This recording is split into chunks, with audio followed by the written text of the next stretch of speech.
I'm Victoria from Biblio Lifestyle, and you're listening to the Reader's Couch podcast, the show that will help you bridge the gap between living a full and busy life to one where you're reading, learning new things, and having fun. Today on the couch, I'm so excited to welcome author Susan Muaddi Darraj to talk about her novel, Behind You is the Sea.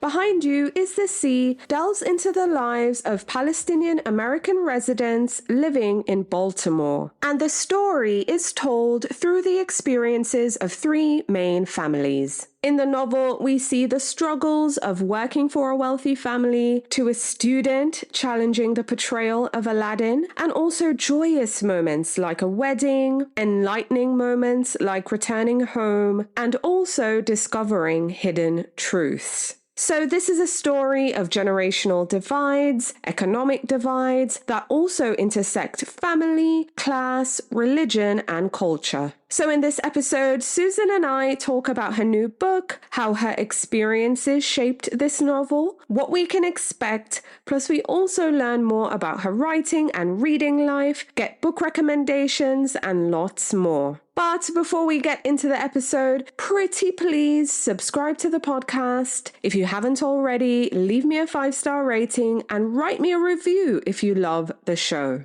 So, thanks in advance. And now on to the episode with author Susan Muaddi Darraj. Hi readers, welcome again to the Reader's Couch. I'm your host, Victoria Wood, and here on the couch with me to talk about her debut novel, Behind You is the Sea, is Susan Muaddi Darraj. Hi Susan, welcome to the Reader's Couch. Hello, thank you for having me. Yay, I'm so excited to have you on the show. Really loved your debut. But before we get into the books, I want to know, how are you feeling? It's your debut novel. It's out there in the world. How excited are you? Oh, it's absolutely thrilling. I worked on this book for 6 years. So to finally see it making its way into the world and to see the positive reception it's received has been fantastic. I'm very grateful. Oh, so exciting. I love hearing that. But before I get into the book some more and kind of, share my thoughts and ask you some questions, tell us about your novel, Behind You is the Sea. What's your elevator pitch and what can readers expect when they pick up a copy? Well, my book is about a Palestinian American community in the city of Baltimore, Maryland, in the United States. And it is an assembly of different voices of that community. And by exploring those voices, I explore issues of immigration, assimilation, class, race, love, romance, and lots of family secrets. Yes, this one is filled with family secrets, and I love just reading along, going along with it, and just having some discoveries. One thing I noticed with your book is that yes, it focuses on the immigrant experience, but we also get a diverse point of view within that community. So one marker I want to highlight is that you had a younger generation and an older generation. So my question to you is, what was it like writing and mirroring these experiences? Because there's kind of an old way of doing things. There's a new way of doing things. There's wanting to assimilate, but also holding onto your culture. How did you navigate that in this novel? Well, every immigrant community has that experience, that tension, the push and pull between the older generation that wants to hang on to some of their traditions and the newer generation, the younger folks who want to just be American and they want to sort of live an American lifestyle. And I do think, however, that experience is different for Palestinian Americans because our homeland is so, our situation is so fraught. Like a lot of immigrants in the Palestinian community cannot go back to their homeland because it's under occupation. And so this presents even a greater sense of urgency in that immigrant generation, right? That first generation to arrive, they have a greater sense of urgency of holding on to their culture and replicating their traditions and passing those traditions on because that's all they have of their homeland. And that creates even more tension with the younger generation that wants to, that feels more comfortable in America and sort of like reject some of those traditions. I had a lot of fun exploring that. Honestly, it's a fiction writer's dream come true to explore tensions like that. We always want to explore conflict, and there was certainly a lot that popped up on the page for me. Yes, for sure. I can see that there's always conflict, I feel, within immigrant families. To your point, the first story I want us to talk about, because this is a novel that has interconnected stories. And it's about this high school child. The school has a play of Aladdin, and she's a bit concerned about the stereotypes that are being presented of Arab people. So tell me about your decision to, I guess, face that head on in this story. Well, I included that character, and then there's another character, her cousin, who's also like a freshman in college. So they're sort of like a third generation, right? Their parents are the children of immigrants. So there's actually like 3 generations in this book. But yes, that character is a high school student, and she loves science, but she also is into theater. And specifically, she is very talented at building theater sets and props and things like that. And her school decides to put on Aladdin, which Aladdin, for me as an Arab American, is a super offensive movie. I remember being a teenager myself when it came out. And, you know, the lyrics and the opening songs, the kind of Orientalist fetish of Jasmine, the way that every Arab male character looked like a terrorist or some like horrific kind of person, like the features of the men in the show were just, you know, they look like monsters, quite frankly, except for Aladdin, who is also allegedly Arab, but looks and sounds very American. Like, it's kind of strange that all the Arab men have thick, heavy accents, but Aladdin has like a very like California type of accent. So I find that movie, still find it to be very offensive. I know it was recently remade, and Disney's, you know, attempting to kind of present itself as more progressive in that light, but I don't think the new film was really much better. So I wanted to have this young girl in a situation where she feels like she's being pushed into a corner, right? So she's being asked to work on a play that is very offensive to her. And yet it's the kind of thing, Victoria, where when you're part of a marginalized community, sometimes you know you're being attacked, and you know you're being treated unfairly, but it's hard to articulate it because the microaggressions are so subtle, or because the racism is systemic, right? So you don't really know how to articulate that this is wrong. And so she's grappling with that. She knows it's wrong. She feels it's wrong, but everyone around her is acting like she's making a big deal out of nothing. And a lot of people, like I said, in marginalized communities, whether they're racial or ethnic minorities, or whether they're part of the LGBTQ community, they know when something is wrong. They feel it, but it's hard to articulate it sometimes. It's hard to express why it feels wrong. And that's what I was sort of going for in that story, like an attempt on her part to kind of find her voice and stand up for what she feels is right. Yes, absolutely. And then we have the parallel, or rather the juxtaposition of the cousin who's a bit nonchalant about it. And I felt the mother's words were a bit wise. Another story, quite different, but I think maybe this is my favorite. It's hard picking favorites, especially because this was such a solid, interconnected novel in stories. But the actual title story, Behind You is the Sea. We have house cleaner who's working for this family. She's Palestinian as well. The family she's working for is a wealthy Palestinian American family too. And I just loved that this focused more on the socio-economic side, because again, these are your people. And like the woman said, sometimes your people can be the worst, right. Which again, something I found incredibly relatable, especially when I think back to my childhood and us growing up in a predominantly Caribbean community. So we have folks both from our island, but all the other islands. And sometimes I did have those feelings that sometimes your people can be the worst. Tell me about this story, Behind You is the Sea. I'm glad you felt that you could relate to it. I know that's like a really nuanced point, and we don't like to speak outside of our communities, but I think we all, sense that sometimes about our communities. This story is actually my favorite as well. I'm so glad you enjoyed it. Maysoon is the main character. She's my favorite character in the book. And she is a young woman who lost her father when she was very young. And she has a sister who's much older than she is. one thing that her parents, who were very, very poor and did not do very well in America, one thing her parents did give her and her sister was the ability to speak Arabic fluently, which I think a lot of immigrants struggle with that. A lot of times your language is the first thing you will lose in a new country. 3-4 generations in the future, your great grandchildren might be still cooking your food, but they will not be able to speak your language.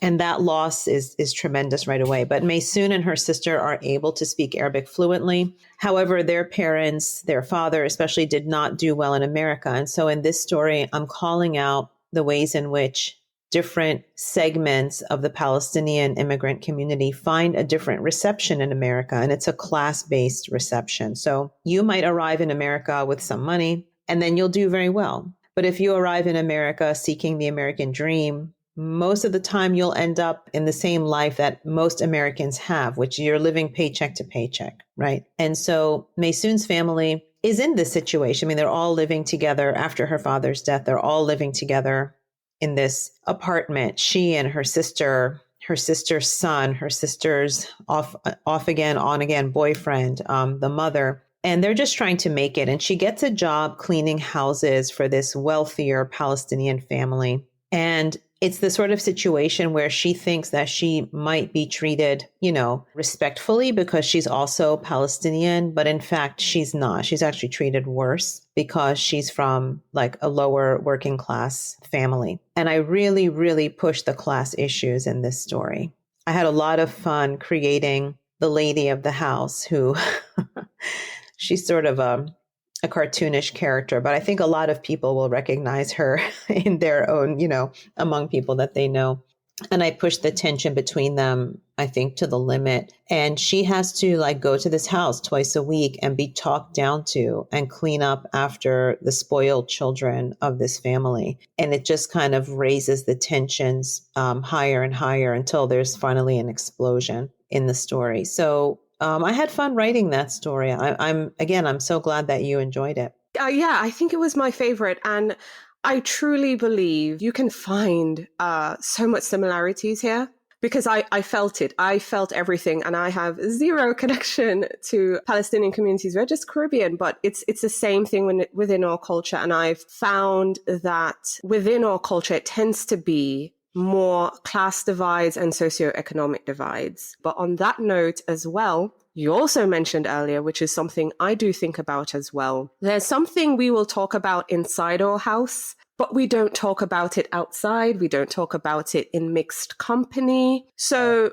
tell me about your decision to have conversations that we normally have inside, outside. Well, thank you for that question.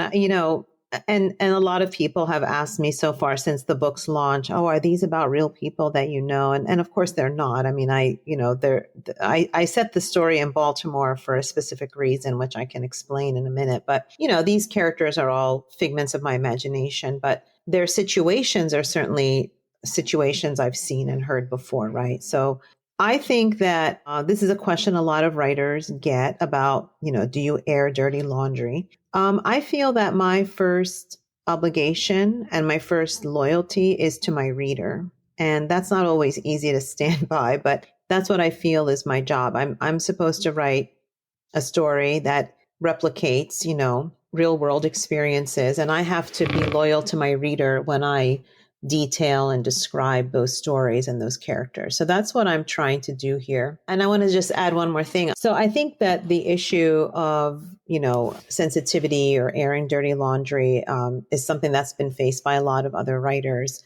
I will say that throughout my career, I've grappled with this issue and I finally settled on sort of my own philosophy, which is that my first obligation is actually to my reader. So I have to tell the reader a sort of truth. And there is great truth in fiction, even though it's fiction.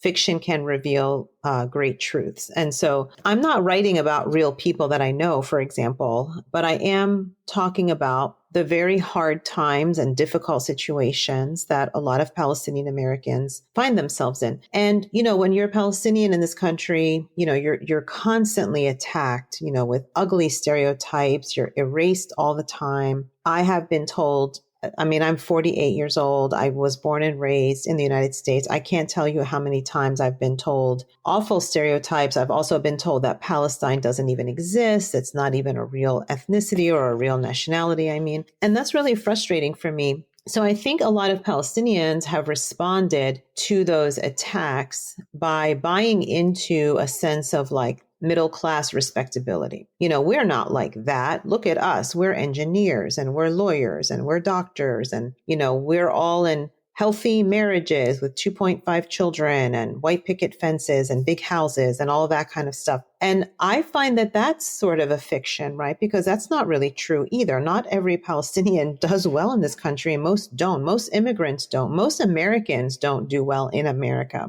Right. So I'm writing about characters who struggle with race, with class, with sexism, with all kinds of problems.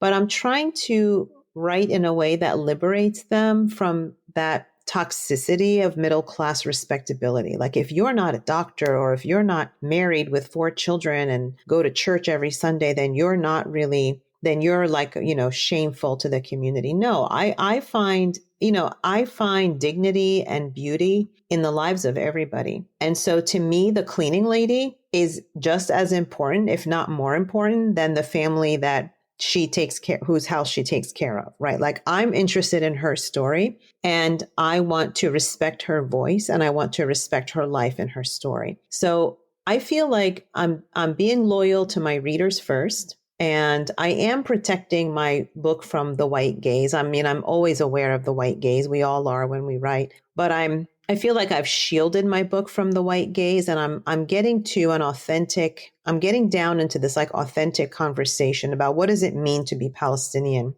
in America. And it's a whole mix of different issues. And as I said before, those include race and class. I mean, I actually set the story in Baltimore for a particular reason, because I've been living in Baltimore myself for 24 years now. And Baltimore is a very interesting city in that it's still a very segregated city racially. And like most of America, it has not grappled with its racism. It's not grappled with it's not confronted its racist past. Most Americans are not willing to, I think, confront past racist crimes and racist history of this country. And I thought it would be interesting to have these immigrants arrive in America in a city that itself has not been really transparent in confronting the existing racism that divides it, right? So I'm kind of layering one group's trauma, like, and kind of like blending it with like other traumas and other conflicts that exist. So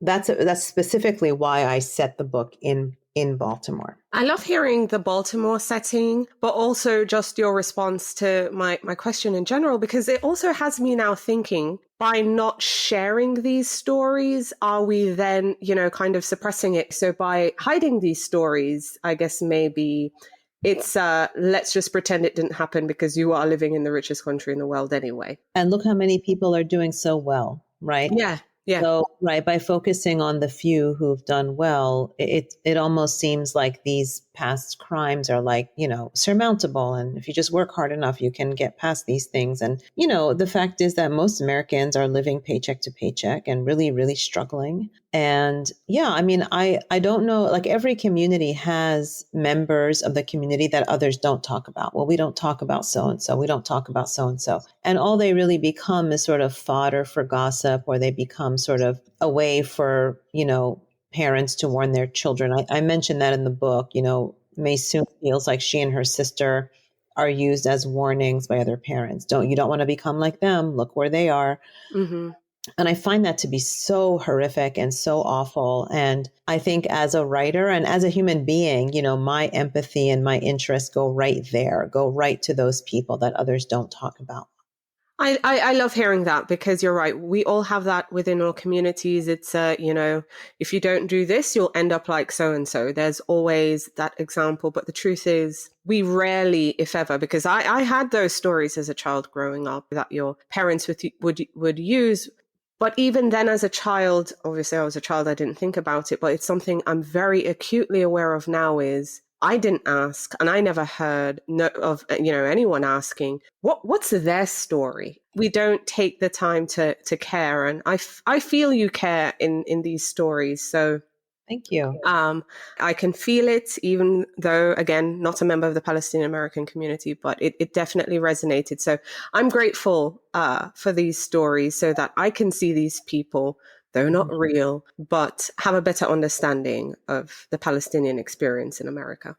And I do care very much. I mean, I think anyone who would find my stories offensive, for example, hasn't really gotten the main point, which is I really talk about, I hope I show the tremendous love between the generations, the tremendous love that parents have for their children, but also the grief that these parents are experiencing. I mean, they've had to leave their homes and come to a country where they've had to reinvent themselves with the knowledge that they can't ever go back. And they're raising children in this very unfamiliar land and this unfamiliar culture, and they're scared and they're grieving and they've lost a lot. And so when your child cannot talk to you in Arabic, it feels like a betrayal, right?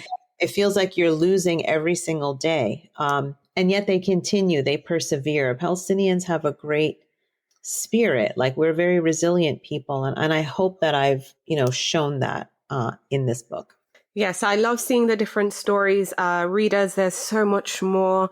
I loved seeing a father, struggling with dementia. To be honest, my heartstrings always pull at an ailing parent. A child trying to, reconcile what they know, what they experience, past, present, future. The last story, I think it's the last one, of a son honoring his father's dying wish to be buried in Palestine, and just seeing, one, the discrimination that community goes through, but also seeing that son, seeing a different side of his father. Yes. Even though it's in death, but just having that realization, feeling more connected, even in the end. And I thought that was beautiful, which, by the way, I think it was the last one. Brilliant way to end the collection too. Thank you. Thank you very much. Yeah, that's the story of Marcus. And Marcus, yes. There's a protagonist. It would be Marcus in this book. Yes, absolutely. Well, readers, I hope you'll give this one a go. Behind you is The Sea. Thoroughly enjoyed it. I highly recommend. But I would be remiss not to ask Susan what she's reading, because I know we're here to talk about your book, but we're readers. We love hearing what all authors are reading. So tell me about the last book you read, or books that you read that you'd now recommend. Well, the very last book I read was Evil Eye by Ataf Room, Palestinian American writer. Her first book was A Woman Is No Man. She's just absolutely brilliant. And I read Evil Eye, which is her second novel. I think I gobbled it up in like 3 or 4 days. So it's a brilliant book. And I'm very excited. Can I tell you about a book that's coming out that I'm really Yes. So one of my I'm a total fangirl of the writer Janine Capo Crusay. She's a Cuban-American novelist, and her first book was titled How to Leave Hialeah. It's a beautiful, beautiful collection of stories. And she has a new novel coming out called Say Hello to My Little Friend. I think it's out in March. And I'm just like waiting for that pre-order to come through. So I can't wait to get to that book. Yay, how exciting. Tell me about your favorite childhood book that you can remember. My favorite childhood book was definitely Anne of Green Gables by Lucy Maud Montgomery. I love that book. It's like a book that was so different from my own experience. I was like a young, adolescent reading it living in Philadelphia in a small row house with my family where we spoke Arabic all the time. And I'm reading about this little girl on Prince Edward Island who's an orphan and having all these adventures. And I just lost myself in that book. I absolutely love that book. I love the whole series. Yes, I love the series too. Just it's phenomenal. Mm-hmm. So on the show, we also love indie bookstores. So share with our listeners some of your favorite local indies. Oh, wonderful. So my local indie is the Ivy Bookshop in Baltimore City. Love that bookstore, the Ivy Bookshop. And I also want to make a plug for Urban Reads Bookstore, which is a wonderful bookstore also in Baltimore. It's a Black-owned bookstore, and their selection of books is absolutely fantastic. So I'm a big fan of Urban Reads Bookstore. Yay, amazing. Thanks for sharing. Now, before I let you go, I want to know, are you working on any other books, any other stories? What can you tell me? Well, I've started to outline a new novel. It's a historical novel, Mm. and I love historical novels, and mostly because I get lost in the research. But it's set in New York in the 1920s, and then there was a neighborhood in New York in those days called Little Syria, which was an Arab American immigrant neighborhood, and it looks very different now. But I'm sort of going back in time and exploring those early Arab immigrants. They were called Syrians, but they were from Syria, Palestine, Lebanon, just kind of like exploring their early days in America and what life was like there, and finding lots of conflicts and secrets too. Ooh, exciting. Yay. So we have something to look forward to. So, Susan, now that you've written Behind You is the Sea, it's available. Readers can get their hands on a copy. I hope after listening today, readers will give this book a try. I know you've done your job and now it's up to us readers, but in an ideal world, what are you hoping readers might think or feel after they've finished reading Behind You is the Sea? That's a wonderful question. I hope that they will read my book and realize that they actually have a lot in common with Palestinian American people. I hope that they realize that this community is not so different than their own community. I hope they see those bridges. I for sure saw those bridges because I do feel at our core, we are so much more alike than we are different. Indeed. Palestinian Americans aren't the bogey people. They're not going to come get you. They're humans. They just want to be seen and heard, just like you and I and just everyone else. So again, readers, Behind You is the Sea, a novel, Susan Muaddi Darraj. Thank you so much for coming on the show.